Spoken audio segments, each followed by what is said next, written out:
Well, good evening, ladies and gentlemen. This is John C. Morley, serial entrepreneur, the host of Inspirations for Your Life. And welcome, ladies and gentlemen. Whether you're with me right now at 8:01 p.m., 8:01 a.m., 3 a.m., 3 p.m., maybe 6 a.m. or 6 p.m., doesn't really matter. Do check out my hat or the QR code and go to believemeachieve.com to catch more of my great, inspiring content to help empower and change your life and those you care so much about. So before we get into our show, I want to just let you guys know that this whole week is a very interesting topic. The topic for this week, we started off yesterday, which is Saturday, we finish on Friday, and that is keys to reframing our mind.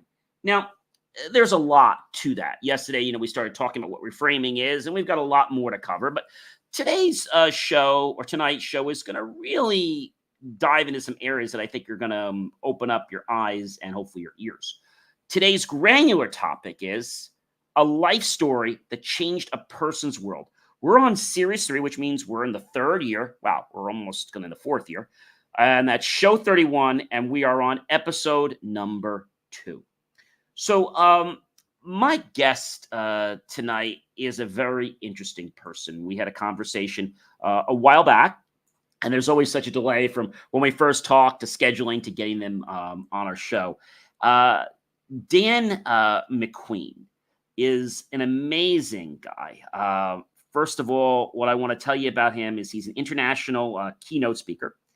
He is a brain injury survivor and resilient guy from North Vancouver, British Columbia. Dan's story is one that talks about incredible amounts of resilience and determination, having survived 2 emergency brain surgeries and relearning how to walk and talk and smile again. Let me say that again. He had to learn how to walk, talk, and smile again. His journey is, without a doubt, a testament to the power of incremental improvements and the profound impact that can have over time when we actually start to reframe our brain. Ladies and gentlemen, please help me welcome to the Inspirations for Your Life podcast stage, Mr. Dan MacQueen. Hey, John, thank you so much for having me. Hello there, Dan. Hey, how are you doing, John? It is great to be with you tonight and to hear a little about your story. I guess the first thing I want to ask you is, what is brain reframing? Before we get into your story, what is brain reframing? It sounds like something, that we would pick up in a textbook, but something we wouldn't use every day. Yeah, so brain reframing is about refocusing how you approach life and perspective changing. Perspective is one of the big things I talk about, and that's probably the most important takeaway from the listeners today is perspective is everything. How you view the world can change the way you believe, feel, and act towards it. So it's very important that you get that on board. Perspective is a game. So brain reframing is, I'm hearing from you, Dan, is a big key to success in the world, and something that I think everyone, I guess, should probably learn how to. We've heard the buzzword neuroplasticize our brain. The fact that our brain is like a plastic that we can kind of just keep molding and shaping. So when you talk about perceptions, our perceptions are not right. Our perceptions are not wrong.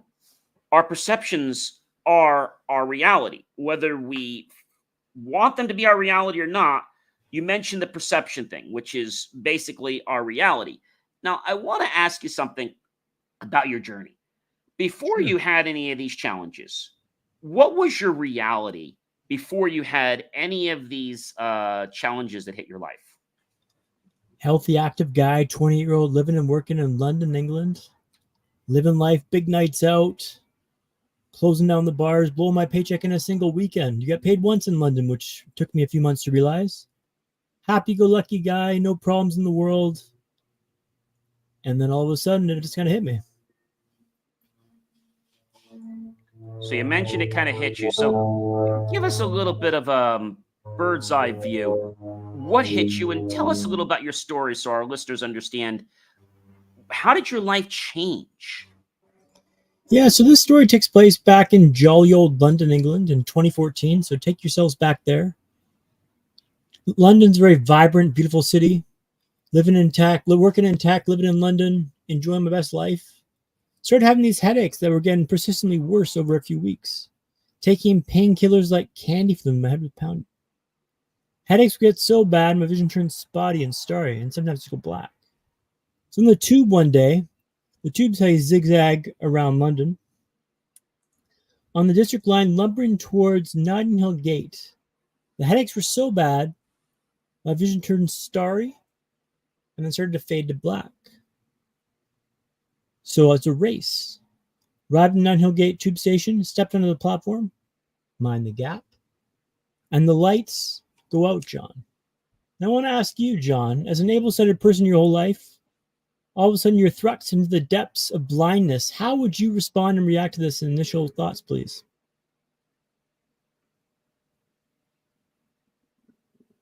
When you ask me that question, I could never put myself 100% in your shoes, to be honest. What I would say, it's hard. But what I can tell you is that I know it wouldn't be easy. And I know that it would probably be scary, not being able to see. I mean, just taking a moment, everyone, if I just close my eyes right now, and if you do this while you're watching, or don't do this while you're driving, and you know that everything around you is gone.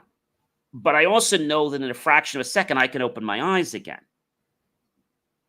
I know just that when you get something in your eye and you can't see for a little while, that's a little daunting. So I gotta believe, Dan, that it's not an easy thing, and it's probably something that's really I'm gonna say, upset more than your apple cart. Yeah, it was terrifying. The longest 3 minutes of my life. I stood there and I thought, and I thought, and I thought some more. How am I going to get out of this pickle, I think? Didn't yell for help, didn't cry for help, just thought, and thought. After the longest 3 minutes of my life, my vision came back and I carried on my day. But the next day I went back to A&E. A&E is accident emergency in the UK, similar to the ER, I imagine, in the United States.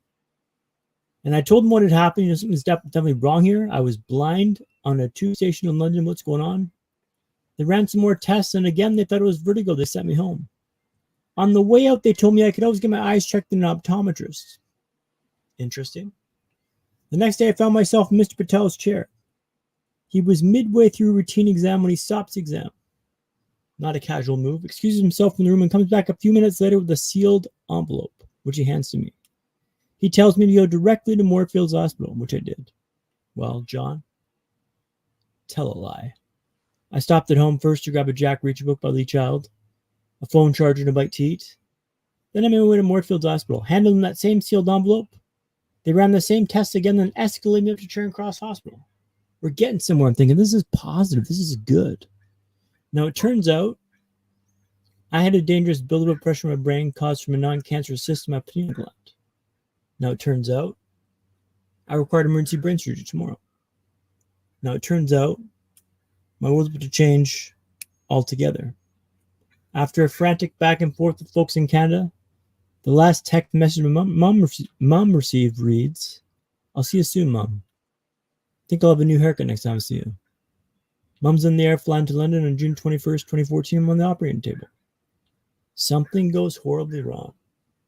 I have a massive bleed in the brain, a brain hemorrhage. Then the cyst burst when they operated. Mom lands and finds I'm in critical condition. I was in a coma for 4 weeks. I was in and out of consciousness for months after this. Things were dicey, touch and go. When all was said and done, I was learning how to walk, talk, and smile again. That's kind of where everything kicked off for me, John. So that really had to, I guess, change, if I would like to say, your reality, right? What you believe reality was and what other people telling you reality was. Did that change in an instant for you? Well, yeah, I didn't wake up till 4 weeks later because I was in a coma, and then I woke up with my mom, dad, and brother on the bed. And I'm startled, I'm afraid, I can't talk. I'm trying to talk, but my vocal cords are chewed up from a tracheotomy they put down my throat. So I put on my brother and I go, "You, get me a pen and paper." And I write on there, I go, "Get me out of here," and show it to Cam. And he looks at me like, "What do you want me to do, bud? I'm hooked up to tubes and hoses. I can't walk, talk, or smile." My leg had atrophied in a coma, so it was not viable for the first few months. I was in a wheelchair. But my reality was shattered. I was told, "Hey, Dan, you had a brain hemorrhage. You're in a coma. You can't walk right now. You can't talk. They didn't tell me I couldn't smile, but I gathered that from looking in the mirror a few times. But the world changed from a healthy, active guy to a bedridden survivor of brain injury, clinging to life and clawing my way back up the steep hill of life. It was the biggest pivot you could ever imagine. Life shattered in an instant, and wow, things got real pretty quick. Most people that have had a challenge like that, and I can't state that I've had anything like what you had, but I can relate on a very minuscule level. Broke my tib and fib over 7 years ago. Third time I broke my legs.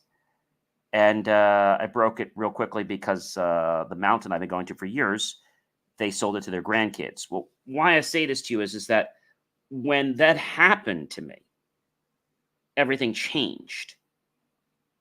And for me, it took a while to even believe, but there was something we both needed to drive on, right? I guess that was resilience, because most people say, okay, gee, I broke my leg, my hands, so I'm done. Like, I'm just done. I'm just going to wait here till my life's over, right?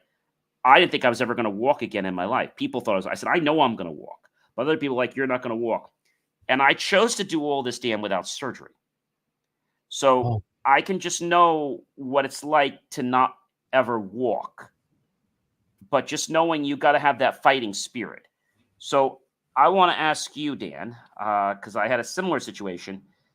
The way I handled it for myself was I said, no one's going to help me. I didn't mean that in a bad way. I said, if John doesn't do something for himself, John may not walk again. He may not walk as well as he did if he doesn't grab the bull by the horn and start realizing that he needs to do things. He doesn't need to be pacified. He doesn't need people to do things for him, but he needs to do what he can and get better every day. That's how I handled it. And from that February 30th, whatever it was, March 1st to June 12th, that's when I started walking again. But it was a challenge when that cast came off. Tell us a little about, Dan, how you handled that, because I'm sure that was a little challenging. Oh, it was the most leveling thing I've experienced in my life. I realized quite early on that it's not what happens to you, but how you respond to it that matters. The mindset is so key for this, right? I have to believe in myself that I can navigate through this. And like you said, no one's coming to save you. You're in the depths, the darkness of this new reality, and you've got to kind of navigate your way back through this and get back to some sort of normalcy. So it's quite quick to cut off the pity spiral, what I call it, the woe is me, this isn't fair. And it took me a while, John. I'm not going to say it was instantaneous, but I was never negative. I was never, oh, woe's me, Eeyore about this. I was kind of more, well, you survived this brain injury. Now it's what you think about that matters and how you navigate through this, because you're still alive. And there was a time, John, when they weren't sure I'd make it out of this alive. Like, I was in a coma. They'd use ice blankets above and below to keep my core temperature down. It's like a violent shivering. Family says it's horrible to watch. 13 tubes and hoses to monitor various things. ICU for a month. It was dire straits. And I quickly realized that it's not what happens to you, but how you respond to it that matters. And I quickly made that mindset shift and took it day by day, minute by minute, hour, like second by second, like just how can I make this better? Like the way the nurse got me talking again, John, I'll tell you one story quickly here. I couldn't talk for the first 2 weeks, right? Because the tracheotomy destroyed my vocal cords. I told my parents he may not be able to speak again because his vocal cords are pretty fried from the x-rays. The nurse took me down to the park. Some kids playing soccer or football across the park. And she goes, Dan, those kids across the park, they don't think you're good enough to talk, Dan. They don't think you're good enough to talk. I found out pretty quickly that's a trigger for me. And I found my voice pretty quick. But it was a fight from the get-go, and a fight that I continue to fight every day to get better than I am yesterday. So it's quite a difficult path, but it's one step at a time. Mindset shift and just embody that fight, embody that drive, because you get to do this. I could have died on the operating table. I could have died in the coma. I could have died on the bed, but I didn't die. I'm still here. So the odds of being a human being are 400 trillion to 1, John. That's a staggering number. It means you're more likely to win the lottery like a million times than you ever have a life in the first place. and you're given this life. And I'm only alive because that blip was my DNA. I'm only alive because that cyst grew in my pineal gland. I'm only Dan MacQueen because of that. And when I came to terms with, you know what, I'm only alive because this happened. This was going to happen inevitably. Now it's what you think about that matters more than what it was. So one step at a time, one rep at a time, getting in the wheelchair maybe 5 minutes faster than last time, and building yourself back up step by step, brick by brick, brick by brick.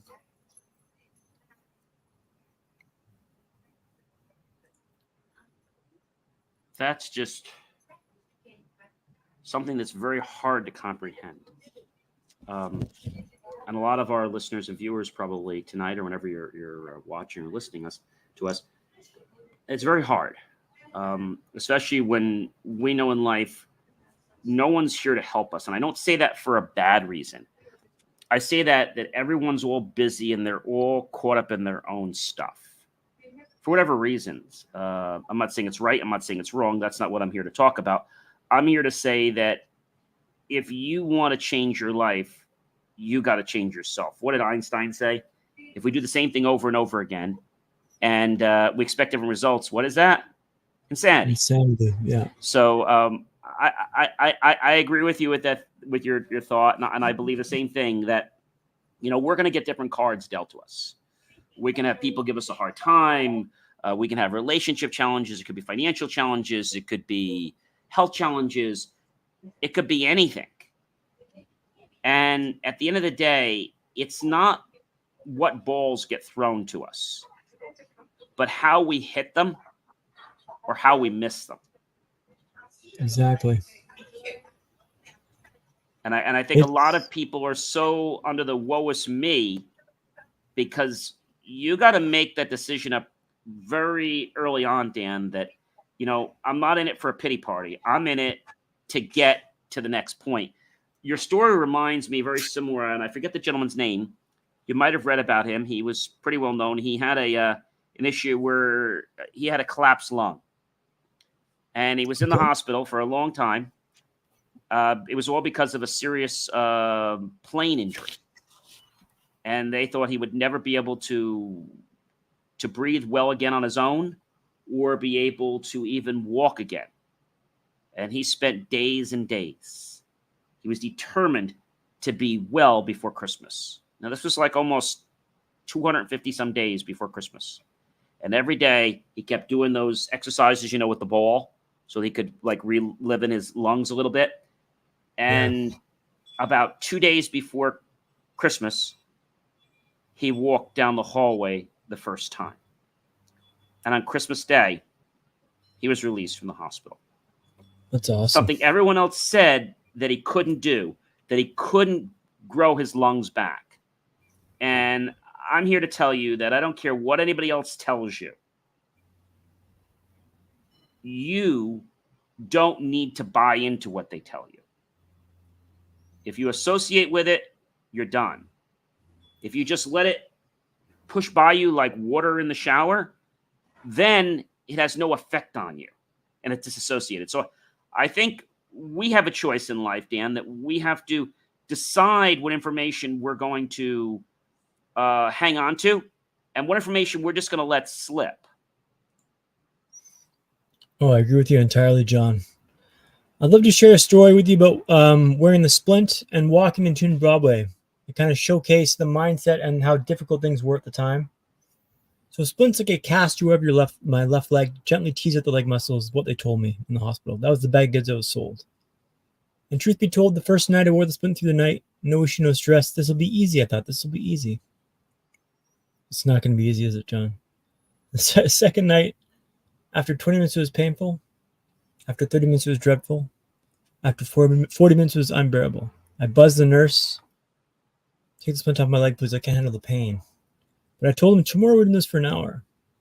I'm a walker. I can handle the pain. Big talk. Big talk. Bravado there. So they put the splint on my leg. They tied up the ankle.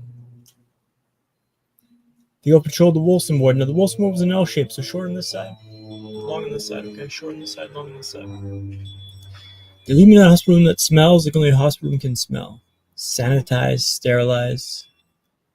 Clean, but you wonder what sort of atrocities have been committed under the guise of that lemony zestness. After only 10 minutes, legs painful. After 20 minutes, legs dreadful. After 30 minutes, legs unbearable. I start passing a clicker back and forth, trying to distract myself from the pain. And for those watching the stream, you can see I'm wearing an eye patch today. That's to counteract the double vision I have. I didn't have this at the time, so this clicker going back and forth is a pretty wild vibe. Can't track this. As the pain ratchets up, my throats get more enthusiastic. Until eventually, inevitably, I drop the clicker. Sugar, I say. I look over the edge of the bed. I see the clicker there lying on the floor looking back at me. If I get into that clicker, I can stop this pain. I can end this monstrosity. Only problem was to fall from that height might break my arm. In fact, I figured about a 50-50 chance we break my arm. A coin flip. Not the best odds. I changed tack. I'm trying to undo the splint, but it's done up at the ankle, not the hip. I can't reach that far down. I'm not that flexible. Help. Help, I am. The word of the wolves was an L shape. Short on this side, long on this side. Short on this side, long on this side. They're at the far end of the ward. I can't hear me for help. You can't hear me yelling for help. I decided to flip the coin. Drop down and grab the clicker, even if I break my arm. The splint's got to get off my leg. That's number 1, 2, and 3. Lower myself off the edge of the bed, and I crash down in a heap. Blankets, wires, cables, it's all go. The arm holds, and I hammer the clicker, expecting the nurses to come bursting into the room like the bat signal's been put up. They kind of stroll in 5 minutes later. What are you doing on the floor, love? First of all, I say, that's a fantastic British accent you have there. Where are you from again? No, John didn't say that. I said, let's get the splint off my leg. Please don't tell you all about this. It's not what happens to you, but how you respond to them matters, right? The reason why I'm telling you these stories, I learned 3 lessons from this experience. The first lesson being, let's not pass the clicker back and forth. Pretty self-evident. The second lesson was, let's do the splint up at the hip, not the ankle. That way I can untie this should this happen going forwards. The third lesson was, let's always be solutions-oriented from this moment forwards. When things go sideways in life, focus on how you can resolve your issue, fix your problem, first and foremost, and then backtrack afterwards. This led me walking the hallways of the Wolfson and Zimmer frame, moved up to the Ferrari, then into what I call naked walks. Now, naked walks are just walking without sporter aids. I was walking naked. It was pretty funny to watch people's reaction when I told them I went for a naked walk. And this is teaming me up to walk in Tooting Broadway where the Wolfson Rehab Center was. Now, Tooting Broadway is an area in South London, an area they call up and coming. Thin cloud sirens, drugs, gangs. It's dirty, it's hectic, and boys are busy. I'm walking with a cane, I'm walking with an eye patch. After 4 months in a wheelchair, I'm literally Bambi on ice. I turn the corner to walk on the high street for the first time. Immediately get slammed into by someone. I stagger back a few feet. Someone scurries past me on the right-hand side. I thought I was done with the rats. Someone had been stabbed on the sidewalk over here. I'm thinking this is a pretty wild place to walk. After a few days of this, I was thinking this is the worst place to walk in the world. Can't they see I'm trying to walk here? Can't they see I'm trying here? And then one day my perspective shifted.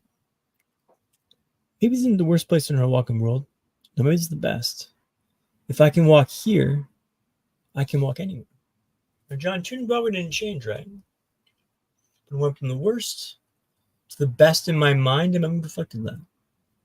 What are you looking at in your life you're convinced is the worst? Convinced is the absolute worst. Hey, maybe it is. Maybe you can find a way to turn down the suck a little bit. Shift that perspective a little bit. Iron Mike Tyson famously said, everyone's got a plan until they get punched in the mouth. And your punch may not be a brain hemorrhage, right?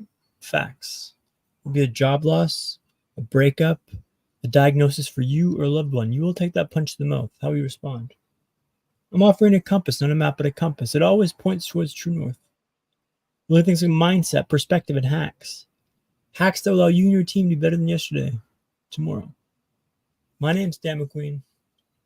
And the reason why I told you that story about learning to walk in Tooting Broadway is when you change the way you look at the world look at changes. And you don't need a brain hemorrhage to understand that. I love that. I learned something similar from a gentleman. You probably know Dr. Dwayne Dyer. Wonderful man. Yes. Followed him for many years. Well, he learned from Patanjali's. And Dr. Dwayne Dyer shared something with us. It was very similar to what you mentioned, and it kind of resonated with me. And he says, when we change the way we look at things, the things we look at change. When they change the way we look at things, the things we look at change. When we change the way we look at things, the things that we look at change. And this could be with people. This could be relationships. This could be a lot of things. I mean, there could be reasons why somebody is a certain way, why somebody's acting a certain way. We're not here to analyze them. That's not our job, okay? But the thing is, sometimes it throws us so off our game because we feel bad. And I think we have to just keep running for first base. We have to run for second base. We have to run for third. We have to keep running for home. And we have to do that as long as the ball is in play. If something happens between that, I mean, okay, but we still got to keep running. And the example I can give you is, somebody outside of your family, it could be a friend or something, and they lose a loved one. And you can have compassion and condolences for them, but you still need to keep on keeping on. You need to keep running business. You need to keep running your life. And I think people in our lives, a lot of times, myself included, I thought that when I got this break of my leg, things were done. But it was one of the best things that could have happened to me because my whole world had to re-180. Yeah. And it took several years to get back on my feet. And so that was a big challenge, but it's that perception. And how many people I walked in, sure you saw as well. Oh, John, you're never going to walk again. You're never going to do that on your own. You're never going to be there. And I think all these people that tell you something, their opinions. Unless you've gone through a situation, I haven't gone through anything like what you went through, but if we're talking about breaking a leg, I can help there. I did it 3 times. I believe that these things happened once when I was only, let's say, not even 1. Had a cast from head to toe. It was a little fun. And then I broke it again when I was in kindergarten. My dad says, let's go for a bike ride. I'm like, okay, let's go. Well, he said, John, we don't have the seat. I said, okay, that's all right. I'll be careful, Dad. And my left leg got caught into the spokes. Ouch. We didn't even get 100 feet from our house. Oh, no. Did I cry? Yeah. I think my parents were more mortified to what happened than me. And when I broke my leg again, the tib and fib, the 3rd time, which just happened not too long ago, they all thought I was on drugs because I blocked out the pain. Wow. So I think this brings us to another great part of the story here, Dan, and that is the part about resilience. How this shift, how this perspective started to get you down the path of resilience. I know with myself, I knew that no one was going to help me, whether it was we're walking, whether it was in the wheelchair. Yeah, people are going to hold the door for me. But I had people that you thought were going to be so nice to you that would rip that shirt off your back. And I tell you this because where I was located and where I had a landlord who was supposed to be very nice to me, you think the person would be so kind and caring. My air conditioner where my office was basically had holes because when they did mowing, it pitted the pipes and we started getting holes through the pipes. I knew this. I called the company to fix it. And he said he's going to bring his own guy. It was too much, yada, yada. Well, I said to him, sir, you can come any day you want. Monday through Thursday, I can get a ride from Dial-A-Ride. That was my ride. I couldn't drive at the time. And I said, I can't get there until 10 o'clock. I said, you can call me. I can buzz your guy in remotely. So the day came when we were supposed to have the appointment. I think it was Wednesday at 10 o'clock. So I got there at about 9:20. Calls me on my cell phone, Dan, and is cursing me out. I'm on that bus. I can't walk. And I'm trying to keep my composure and say to him, look, I just broke my leg. I can't walk. I told you I can't get here till 10 o'clock. He says, you were supposed to be here at 10. I said, it is not even 10 o'clock. It's 9:20. Well, the guy's early. You should have been here. I couldn't get there. He starts threatening me. I tell him, look, sir, I said, if you don't stop with your tone, we're done, and I'm going to the police. I'm feeling very unsafe around you. Do you know what he did next? What did He you do? came to my place and sent me a cease and desist to get out. I said, you can't do that without 30 days notice. So my point, the reason for telling the story is that no one cared about John and his leg that was broken. He said, John, he says, that broken leg you have, that's your stupid fault for breaking it. That's not my fault. Yeah.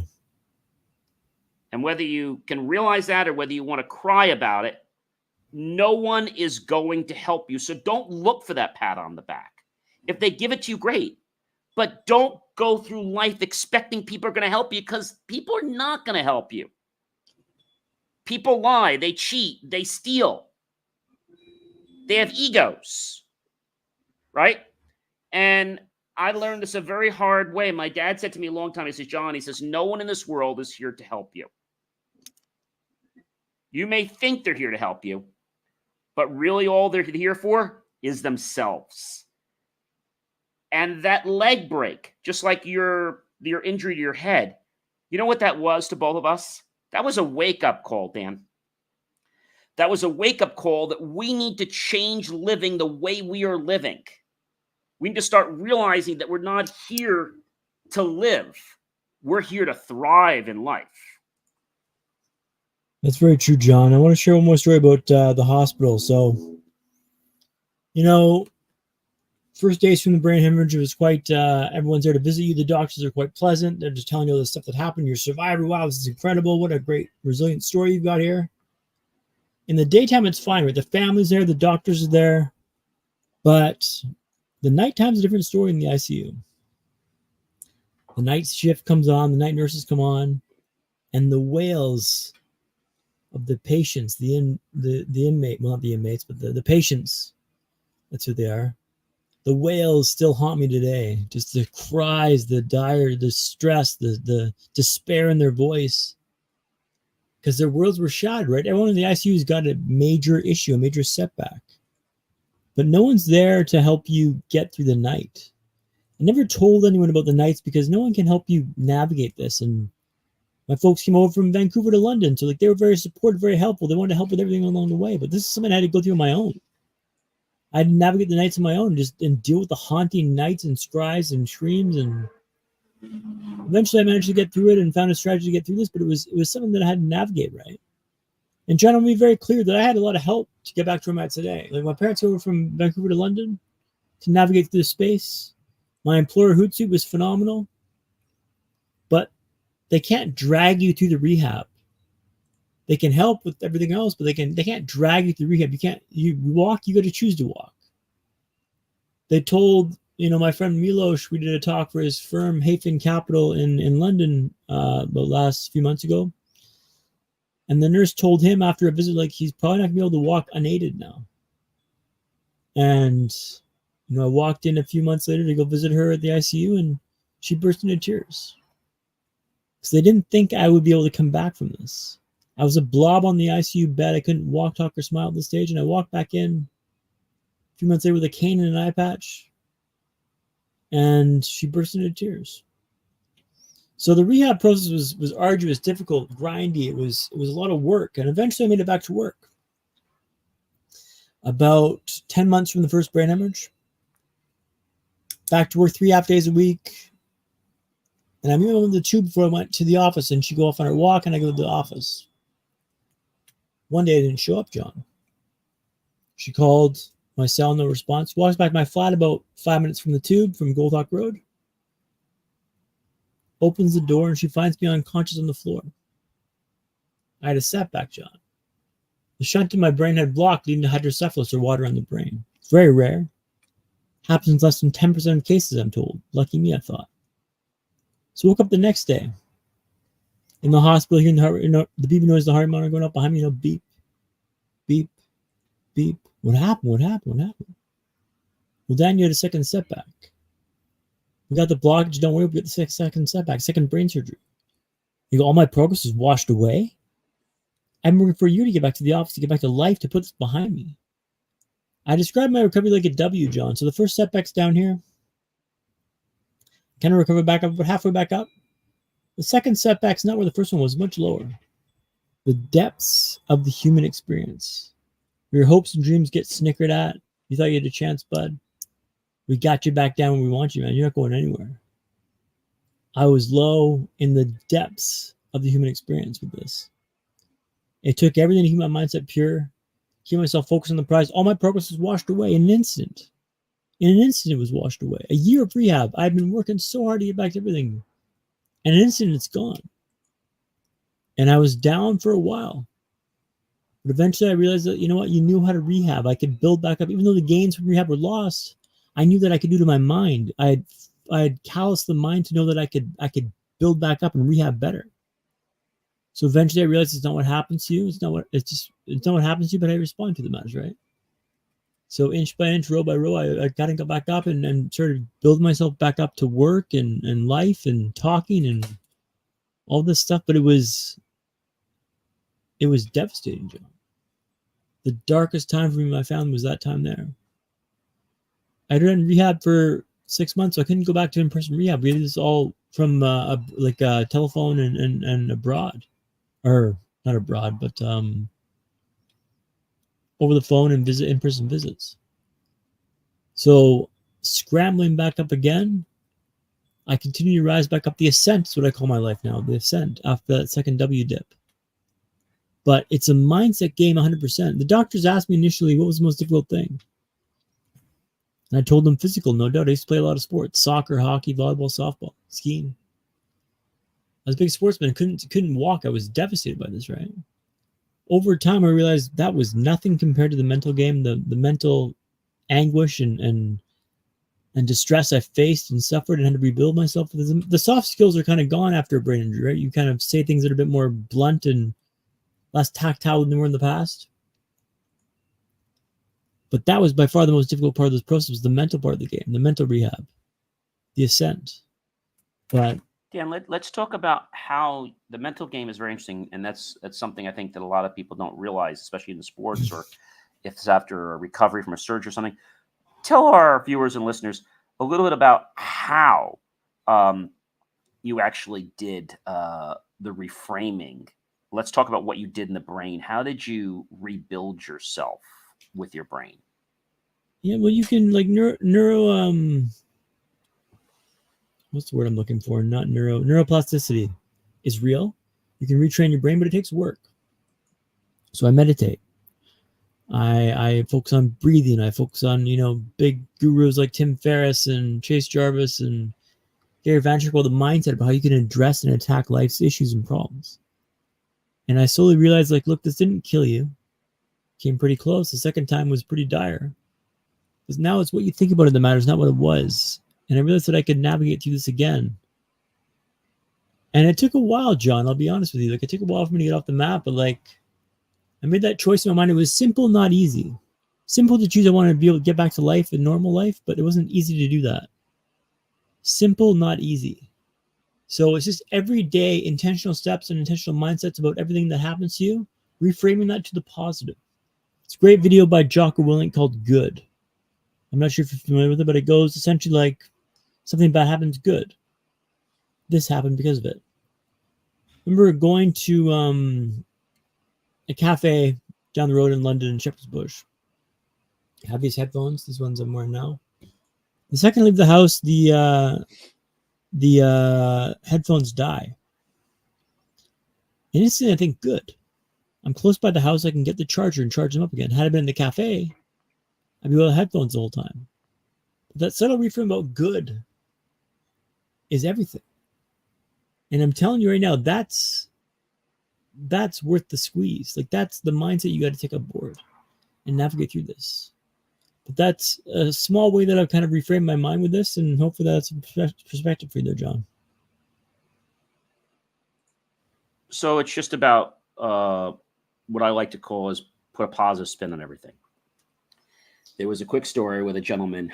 There's lots of parts to it, but One part was the gentleman comes by, elder gentleman comes by, and he talks to the older gentleman. He says, how's your son doing? Oh, he's inside. He broke his leg. Oh, well, that's terrible. No, it's actually a good thing. Why is it a good thing? Well, you see, the militia came by the other day, and because he broke his leg, they couldn't recruit him into the army. Oh, well, that's wonderful. Well, no, it's not. Because you see, now he can't get the scholarship. And it goes on. And the point is that you can keep pivoting or making a situation good or bad based on what you perceive it to be. We use our mind more often to create things we don't want, and they show up. If we use our mind for what we do want, those things will show up. I'm a Reiki level 2 practitioner, and I believe energy is all around us, and that the energy we push off our body is very important. Sometimes our world has got so much hustle and bustle. And I guess I want to ask you this, as we only have a little more time left. How did you grow from this experience, Dan? Oh, it's a great question, John. Every facet of my life changed from this moment onwards. I reevaluated who I was as a person, who I was as a man, and I put it under a microscope. Do I want to show up like this in the world? I was not a bad guy before this happened, John, but I was pretty loose with some things, and I didn't show up how I wanted to. And I made a choice. I'm going to show up in this way, in this direction going forwards, by fostering resiliency. How can you foster resiliency? You can foster resiliency by keeping promises to yourself. By building up an undeniable stack of evidence that says you do what you say you're going to do. I know now that I keep promises to myself. If I go in the pool, I swim lengths 3 times a week, John. So I swim quite a lot. I get in the pool and I set an intention for how many laps I want to swim. I got a lap counter. It counts my laps. Phenomenal little gadget. And I owe those laps. So 40, if I think it for a second, I owe 40. 50, owe 50. 60, 70, 80, I owe those laps. Save one exception. One exception, John. If there's a backstroker in my lane, I will negate that verified number in a second. They drive me up the wall. But build that undeniable stack of evidence. I meditate every day for 20 minutes, but I start with 2 minutes in the morning. Next week I did 4. Week after I did 6. Then 8. Then 10. Then 12. Then 14. Then 16. Then 18. Then 20. Then 22. Then 24. Then 26. You build that stack of evidence up that you do what you say you're going to do. So I don't question myself if I can do what I say I'm going to do. I don't know if I can handle this difficult stuff. I've proved that I can with a stack of evidence. I cold shower every day for 2 minutes at the end of my shower. And initially I hated the cold shower. It was not pleasant. I'm in Vancouver, Canada, not the coldest place in the world for sure, but not warm. But now I crave that surge of adrenaline, that surge of dopamine, because I've conditioned myself to do this. I've fostered this resiliency by doing it again and again and again. It's not easy, but it's simple, John. It just proves to yourself that you can do what you say you're going to do. Like when I started to do running is not an easy thing. And I don't do it every day, but I try to do it several days a week. You feel very good after you've ran. And I think that natural high, that dopamine that you talked about, it's real. It's an incredible feeling. You come back tired and wet of sweat and ready for the shower, but you feel very good. You feel not as though you're alive. You feel as though you're thriving in life. And I think 80% of the people in our world don't thrive. They just live. They get up every day, they go to work, and they don't really enjoy their life. I don't care whether you are somebody who's a janitor, whether you're an engineer, whether you're a doctor, whether you're a financial person. It doesn't matter what you are. You could have everything you think you want and yet still be living and not thriving. And I think that's something I realized, that when I broke that leg, up until that point, I was living life, which was great. Don't get me wrong. I love to be alive. But I started realizing that I don't want to live life anymore. I want to thrive in life. I want to live and feel all there is to feel in life. And so Me to take some risks, take some risks. But I also knew that I'm not going to let anyone, anywhere, regardless of who they are, their status, or anything, allow it to affect me to put me down. No one has the right to do that. No one has that right. And as long as you don't accept or associate with what they're saying, their water or words will just go right off your back. If you hug into what they say, you're going to be controlled by them, and you're no longer going to thrive in life. You're going to be a pawn that's just alive. So we have a few more minutes left, Dan, and if there's anything remaining you want to share with us about anything that our viewers might want to know before we have to say goodbye, because we are almost out of time. Thanks, John. Yeah, I'm a keynote speaker based in Vancouver, BC, Canada. I'd love to talk to your group about resilience, mindset, and perspective. I do a lot of online trainings as well, so if that's something that you're open to, I'd love to discuss that further. You can visit my website at mcqueendan.com.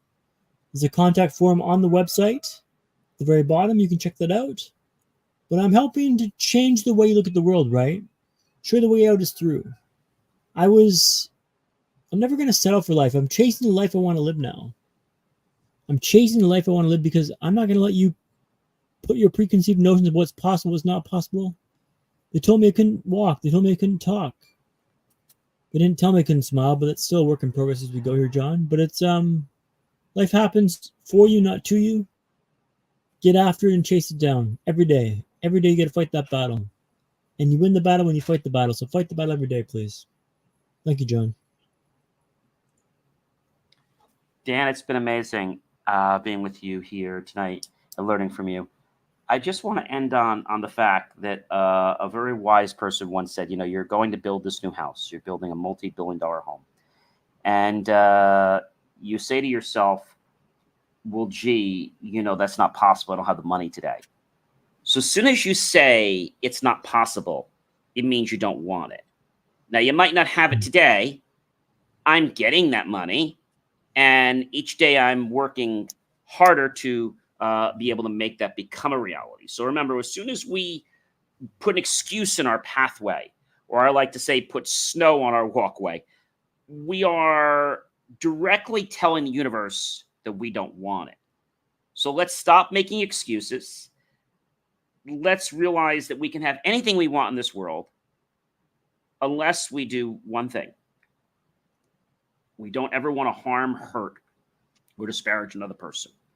That means we shouldn't discriminate them for race, religion, sexual orientation, creed, color, political party, or any reason. And you have the ability to have any freedom you want in this world. Just go out and get it.